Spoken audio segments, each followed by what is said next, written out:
Mouton, architecte en chef du monument historique, qui a travaillé pendant 13 ans à Notre-Dame de Paris. Et est-ce que Oui. là, on a à peu près une vision des dégâts après cet incendie? Ah bah écoutez, c'est très simple, hein, la flèche. Apparemment, le feu semble être parti de la flèche, mais ça, c'est une enquête qui le dira. Et puis, il s'est propagé sur la nef, le chœur et le transept. Ce qui est dramatique, c'est que la flèche, évidemment, a brûlé en totalité. La charpente du transept aussi. Ce sont des charpentes qui sont du 19e siècle. Donc on pourrait éventuellement dire, c'est pas trop grave, quoique quand même. C'est les charpentes qu'avait dessinées Viollet-le-Duc et c'était loin d'être sans intérêt. En revanche, la charpente du chœur est une charpente de la fin du XIIe siècle. Et la charpente de la nef est une charpente du début du XIIIe siècle.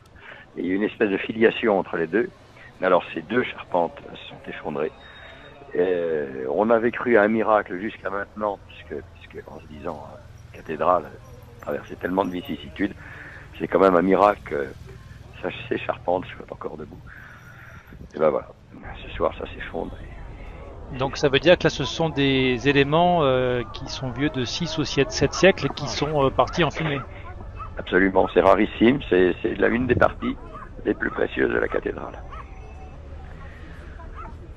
Qu'est-ce Alors, qui...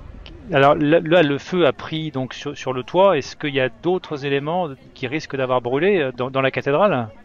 écoutez, pour le moment, le comble euh, est séparé de l'intérieur de la cathédrale par les voûtes. La question des voûtes, elle est cruciale. C'est-à-dire qu'en fait, la flèche s'est effondrée sur la voûte du transept, de la croisée du transept, qui est connue pour avoir une stabilité relativement limite. Donc, est-ce qu'elle a pu encaisser le choc mécanique de la flèche qui est tombée dessus?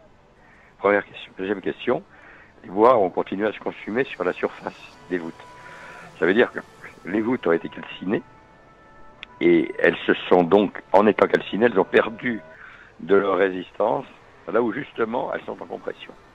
C'est-à-dire l'endroit qui assure la stabilité des voûtes est en voie d'être très fortement affaibli. Deuxième question. Troisième question, sur ces pierres calcinées à des températures considérables, les pompiers